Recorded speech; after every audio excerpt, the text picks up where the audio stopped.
as the NPC. It's already in place, unfortunately.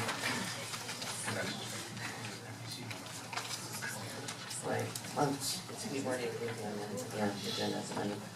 All right, resolution number 06-2016, establish opening and closing hours for public property owned by the city. You don't have to read this resolution because it's not an ordinance. Remember that the ordinance is not the subject matter of this, is the resolution which establishes the hours. So keep your public comment cards in reference to the hours of the, okay. Motion to approve. Motion to approve, do I have a second? Second. Second. Public comment, Sugar Bear, followed by Noam Brown.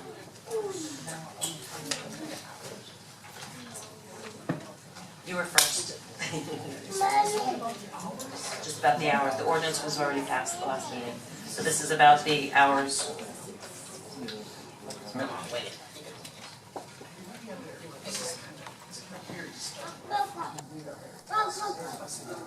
Okay. Noam Brown, followed by Shauna Coolican.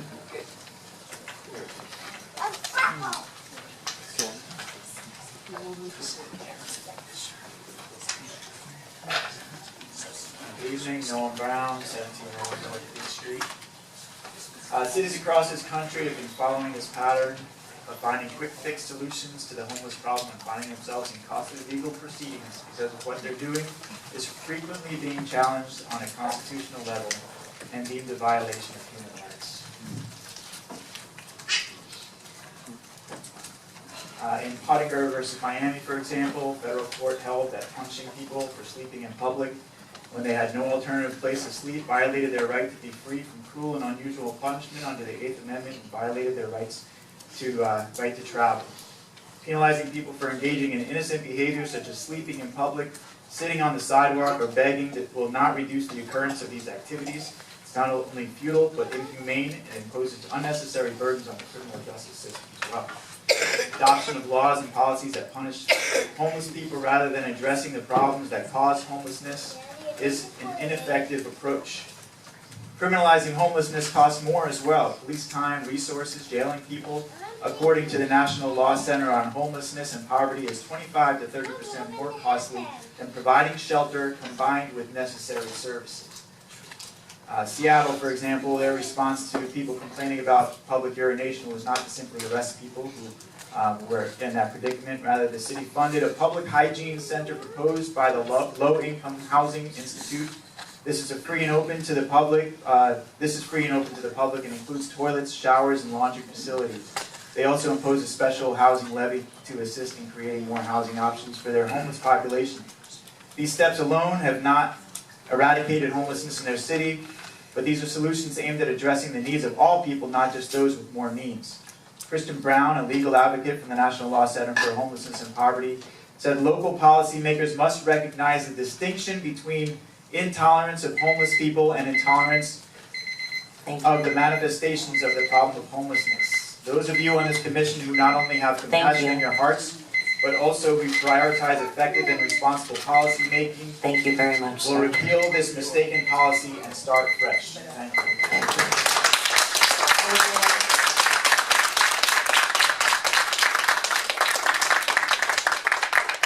The time to speak on the ordinance was in the last meeting when we had that ordinance. This is about the hours, it's not about the ordinance itself. This is the resolution to enforce the hours. So please keep your comments to that. Shauna Coolican, followed by Carla Engel. Hold on one second. Shauna here, and I will read. Let's focus on real solutions and not distract the Sheriff's Department by criminalizing homelessness. Carla Engel. I will read. Please do everything you can to interrupt and deter all drug dealing in the city. Children's safety is paramount. Okay.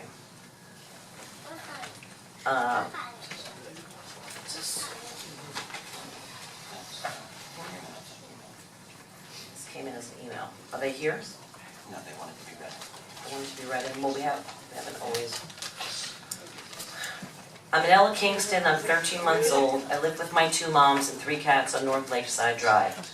I'm writing to you because I cannot be present tonight as my family is on vacation together. Also, I rely on adults in the city to make good decisions for my future. Running, playing, climbing, and meeting other children is what I'm all about. I love to be in the fresh air and I'm particularly fond of windy days. I like to giggle and have a few ticklish spots on my tummy. My mommies take very good care of me. They make sure that I get plenty of opportunities to meet other children so I can learn how to play nicely with them. They also say I need practice using my muscles, so we do a lot of climbing.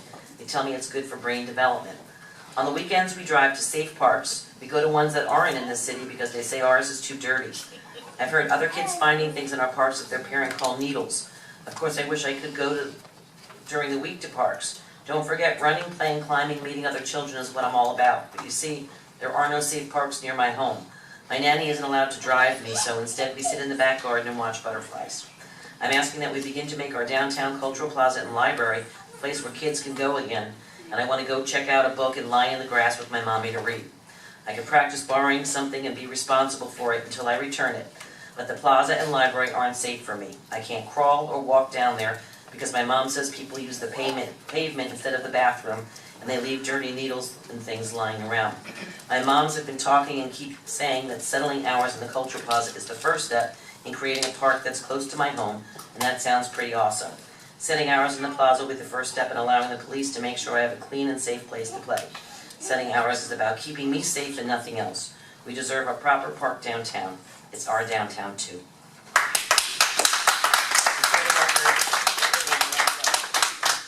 That was the address there. Angela Kingston, age 1. What a vocabulary. She's very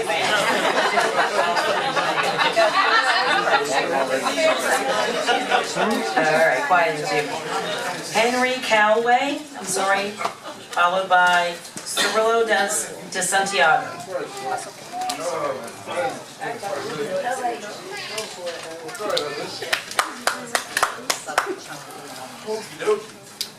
Hello there. I'm Henry Callaway. I live at 224 South J Street, apartment B. I'm a bit concerned because I don't know how someone can pass a resolution telling someone not to sleep somewhere and then claim it's not about homelessness. If you tell someone who uses the park as a place to sleep, as a place to go, as their only home, and then you force them out of that, how is that not about homelessness? And as very deeply concerned as I am about the property of homeowners, truly, some of us don't have homes at all. And the reality of the situation is that a lot of citizens in this town are one paycheck away from this sort of destitute poverty. I'm the Minister of Information for the Fellow Travelers Community Action Group, a local leftist group in this town. And I have to say that we cannot, in good conscience, stay without action. We have to continue to act in favor of our homeless brothers and sisters. We have to fight this injustice at every opportunity. And just as maybe a matter of satire, I know the tone that the discourse takes in this town sometimes, but I would challenge any one of the city commissioners to sleep out in the square. Yeah. I just think... Line in the chambers, please. I just... Oh, sorry. Not you. Okay. I think it would be good to walk a mile in these people's shoes before you displace them. It just doesn't sit right with me. I grew up in this town. I know the values of this town and the people in it. We are not the kind of people who displace homeless people. We are not the kind of people who would rather deal with superficial solutions than deal with actual problems. If you want homeless people gone, if you want your parks nicer, fix homelessness. Towns across the country have already started giving people universal houses. It's cheaper. It's cheaper than arresting every homeless person who happens to be inconvenient in your way. Thank you. Julio Santiago, followed by Tyler Miller. Thank you.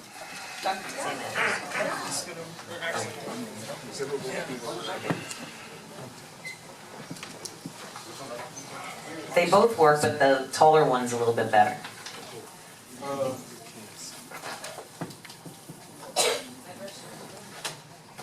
Yes, address. I live at 224 South J Street, apartment B, letter B. I am Minister of Defense of the Fellow Travelers Community Action Group.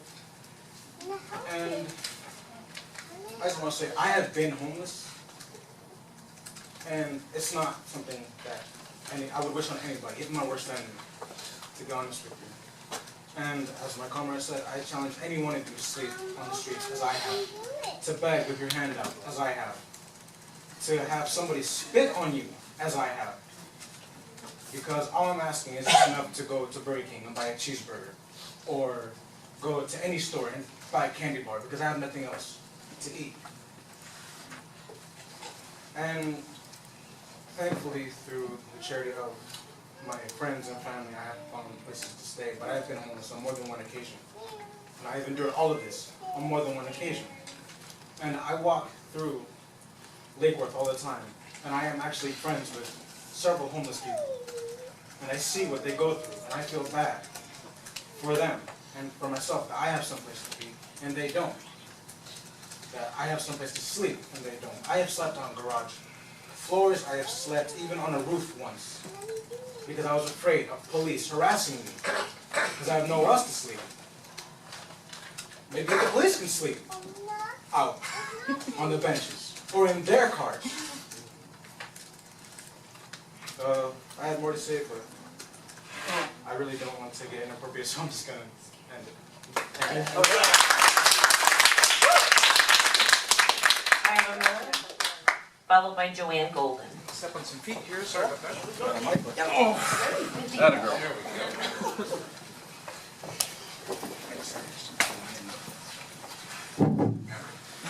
I'm Tyler Miller, Chairman of the Fellow Travelers Community Action Group. Two of my comrades have spoken already. Several more of Address? my comrades, 224 South Gate Street, Apartment B. B. Surprise, surprise.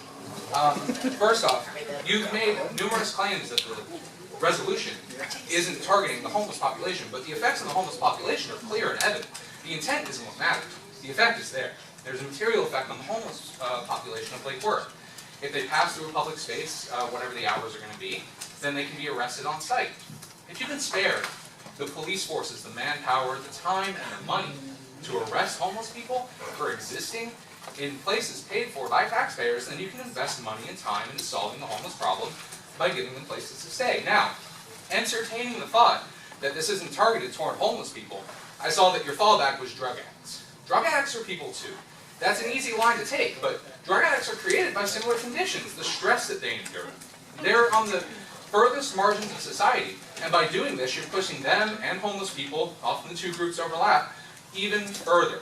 They can't be expected to get out of the cycle that most of them have been born into if you're going to push them into the streets, further and further into the streets, into people's backyards, in fact. That is the reality of the situation. If you don't like the homeless, then you're definitely not going to like it when they're stepping on your property. Sorry. So, again, like my comrades, I would challenge anybody who supports this bill to sleep in the streets. I would challenge people to look for real solutions to this problem, to see homeless people, and yes, even drug addicts, even the despised drug addicts in this community, so-called, as humans too. We need a humanitarian solution to what is a human problem, not a property problem. Property is secondary to humanity, is it not? If anybody makes the argument that property comes before humanity, I struggle to call that person a human. That's all I have to say. In addition, I would like to end by saying that if the resolution goes forward, if the hours are set, we will continue to act against it. And if I can recommend hours, 12 midnight to 12:01. Thank you. Joanne Golden, followed by Olivia Sheehan. Good evening, Joanne Golden, 502 North Conway. We had a couple of ordinances in the public hearings, and they talked about nuisance lots and nuisance structures. This closing hours is an ordinance and a resolution that makes humans a nuisance. And this is an inhuman resolution. The homeless are not a nuisance. The homeless need to sleep. And the hours that are proposed for this resolution are just when people sleep. And it doesn't really solve the problems.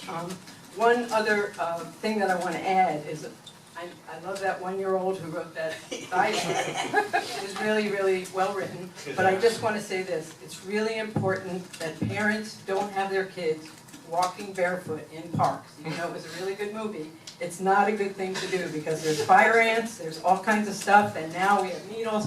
So it's a good idea just to put shoes on your children. But just remember, the homeless are human beings, and we need not close them in and make it so that this whole city is off limits. It's not fair, it's not right, and it's not human. Leah Stephen, followed by Timothy Stevenson.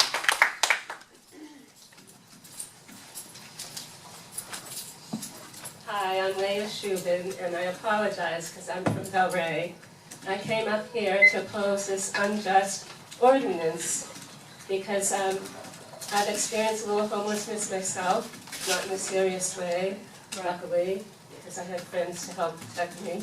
But I met somebody in Miami who was homeless, and he was an artist, and he was very clean, but he was arrested for sleeping on a park bench in Miami. And then he went to show me this other park, and he wasn't allowed to go in public parks anymore.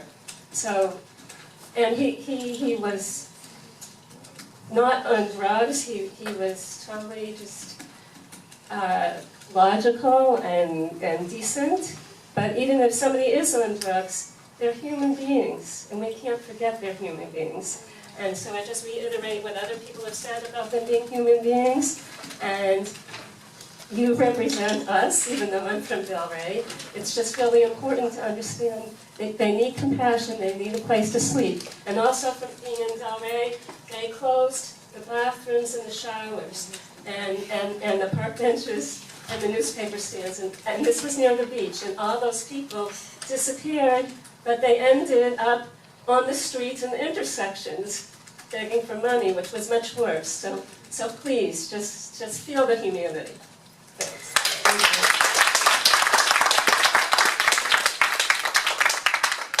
Timothy Swenson, followed by Peter, Backhauer. It's hard to read. Hi, Timothy Swenson, 822 North C Street.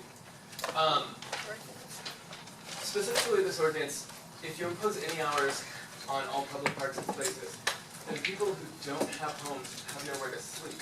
And so if someone who has a home loses their job and they can't pay their rent, they get evicted and kicked out. If they have nowhere to sleep, how are they supposed to get another job, to get another home? It seems to actually perpetuate a cycle instead of trying to solve a problem. And specifically, I wanted to bring up that you all have an art exhibit out there that's really beautiful that talks about the trials and tribulations of crossing the borders. A lot of the situations of people crossing the borders into the country here, they then don't have places to stay immediately, have to find places, have to find work, ways to get places to live. A lot of those families deal with some of these similar issues. And so it's shocking to me that you have exhibits, on one hand, talking about human rights issues, people dying, crossing the borders, risking life and limb so that their children can have a better life, but then are trying to push an ordinance that criminalizes anyone who happens to not be able to afford rent. It doesn't give people a place to sleep. And so I find it a little interesting and odd. And I think any hours that are closed down parks to people, it makes it so that people don't have a place to be in the public space. And that means that you're criminalizing people not having private property, which means you're criminalizing poverty and criminalizing people who can't afford to live somewhere, unless there are shelters that people can sleep in.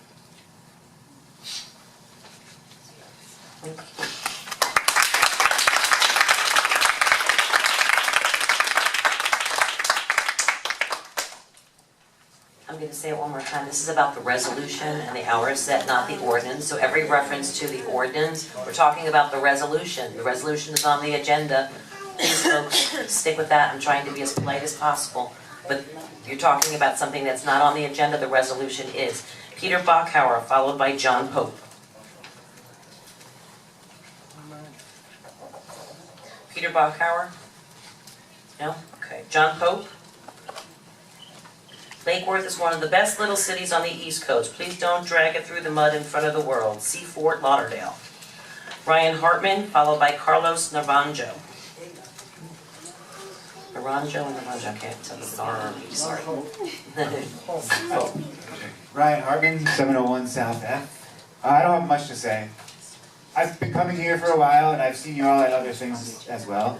And I hear the majority of the commission brag about homelessness events that they're putting on. And I see the mayor crying during these meetings. because she just doesn't want to hurt homeless people. Wait a And minute. then I see her outside because she doesn't want to hurt homeless people. And I think that was genuine. When I looked into your eyes and I saw that, I thought that was genuine. And I hear Commissioner Amoroso lying about helping get someone off the street, when I've heard from a dozen people that that's not. Direct it towards me, please, direct it towards me, thank you. I get to be the whipping post for you, I was please. talking about you, I was talking about him also. No, you need Wait, to- direct it towards me, thank you. And Quiet in the you also- chambers, please. You also said, while we spoke outside during the last meeting, that you were trying to pass a moratorium, so there can be some thought that went into this resolution before it was passed. What happened with that? And as many people have said, and bears repeating, crime is crime. When someone shoots up heroin or smokes crack or does all the other crazy things you're talking about, that's already a crime. I don't know if you do that or not. When someone pees on someone's workplace, that's already a crime. So making hours on parks doesn't prevent that from happening. Bryant Park already has hours. It's had hours for as long as it's been a park.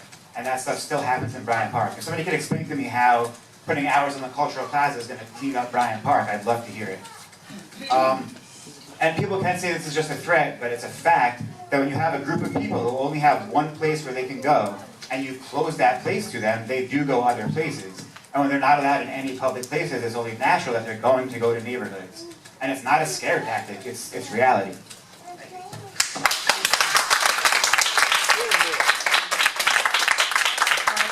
Followed by Nico Siegel-Wright. If you'll state your name and address, please. My name is Carlos, I live in Holyoke, Florida. It is frankly astonishing what the discussion of the hours of use in this ordinance represent.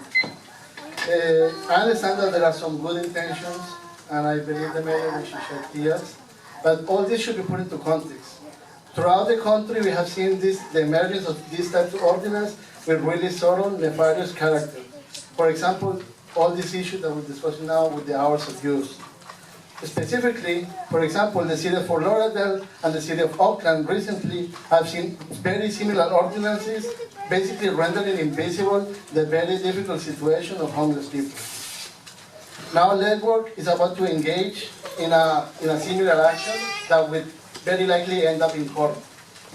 And why is this happening? This is happening because somehow we want to refuse the dignity of homeless people at a particular time of day, some hours of use. To clarify, these are merely people like you and me that happen to be experiencing houselessness. The issue is houselessness. And enacting these restrictions on hours of use on public places will basically cause an explosion of additional cost to the city via enforcement and man hours. And all this will happen to houseless people on top of the problem that they have. And now they will likely have some criminal records, which will only make the situation worse. So the consequences of what is happening here are not being reflected upon. And basically, like many people have been here, we need to uphold the humanity of people, and we need to start from scratch.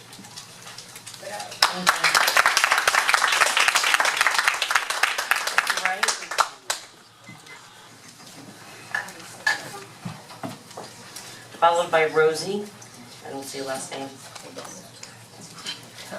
Nico Siegel-Wright, 1510 North P Street. And let me say something. This comment and all the other comments about this ordinance, they're addressing the resolution because right now the ordinance that was passed is not violating the Constitution because it's not.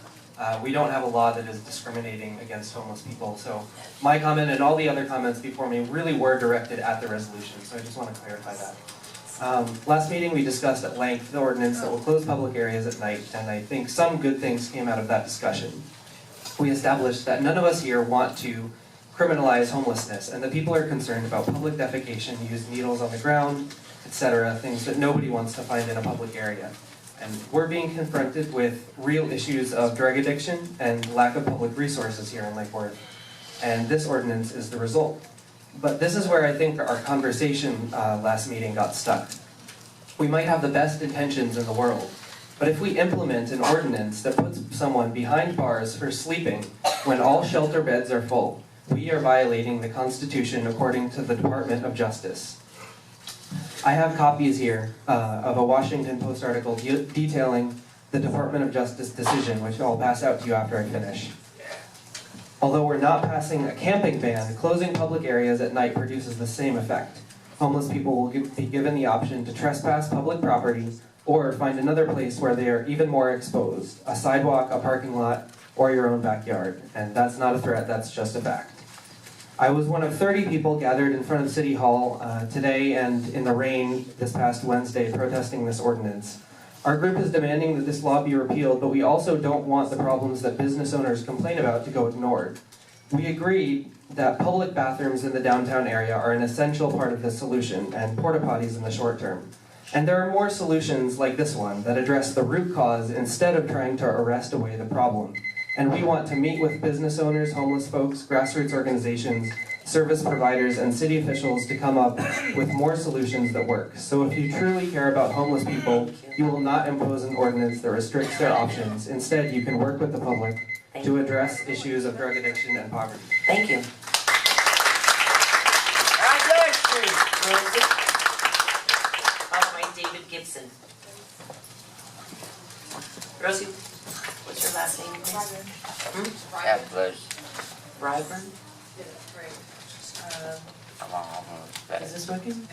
Yeah, just state your name and address, please. My name is Rosie Ryburn. I live at 1224 16th Ave North, Lakewood. So I guess I feel like you can't really talk about this resolution without talking about the ordinance, because the resolution is what makes the ordinance enforceable, as far as I'm aware. So I feel like anything I say is going to address both of those things. I feel like the ordinance, if you pass a resolution to enforce hours, is going to enforce criminalisation of poverty. It's going to ultimately result in, like Nico, who's just spoke, said, people being forced into the prison system or into other government-based institutions. It's not going to actually help alleviate any of the problems people experience that have led to them having nowhere to live. I'm not sure where the city expects people to go who are forced out of parks. I feel like it's a matter of people wanting them to go away and to be out of sight and to be able to be ignored instead of being able to be addressed as real living beings like all of us here in this room. I think it's a way to push people away so that you don't have to see their pain and discomfort and the fact that they're exposed to all the elements, and to know that if you weren't so privileged you could be that person.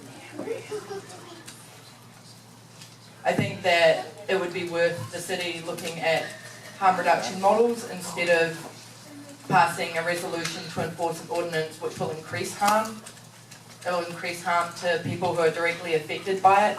It'll increase harm to anyone who's not already without a house to live in who may end up in that situation. It'll increase harm to the community as a whole, because when you treat part of the community like they're a parasite and like they're a problem and you don't want to see them around, I think that reduces the humanity of everybody here. Thank you very much.